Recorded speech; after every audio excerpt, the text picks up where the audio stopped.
I like to stretch first before I even get up just to wake my body up a little. First first, we fix the bed because somehow that makes me feel like I already have my life together.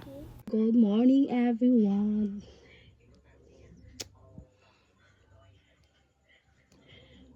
Wait, ignore my messy hair. I need to fix this first.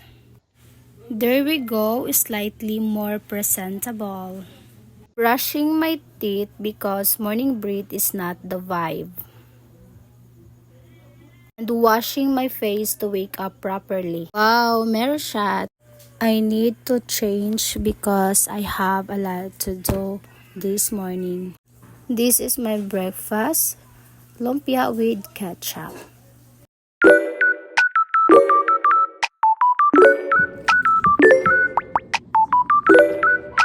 I'm done eating my breakfast, so let's start cleaning our house.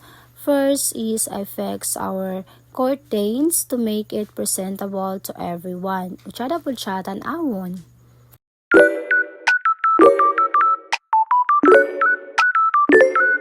After that, nagapilapil pa jud among miming. That's Whitey. Hi, Whitey.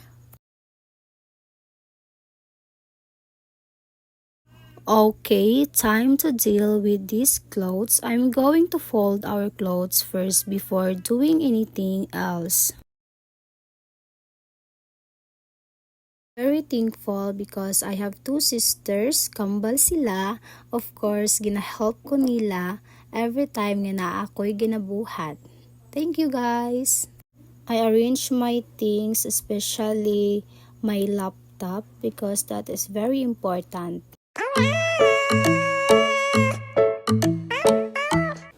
I'm sweeping the floor to keep our house clean. It feels good to make everything tidy and fresh. Every morning, if dili ko busy, ginabuhat jud na ko na siya. Kana, silig-silig ginagmay.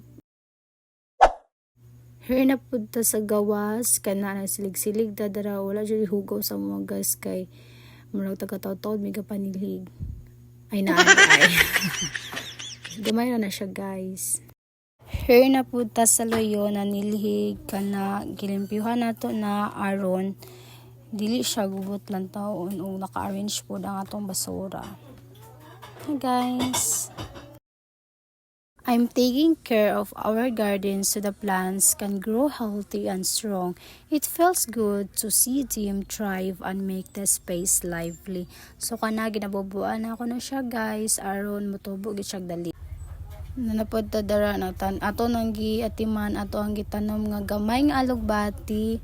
Dagan na siya pero ambot nga wala na ang uban. So kana sa sili na pud ta dako na kay na siya grabing grow na gid sa sili na ra. Oh, flexing our sili. Kana gilimpyuhan na po nato.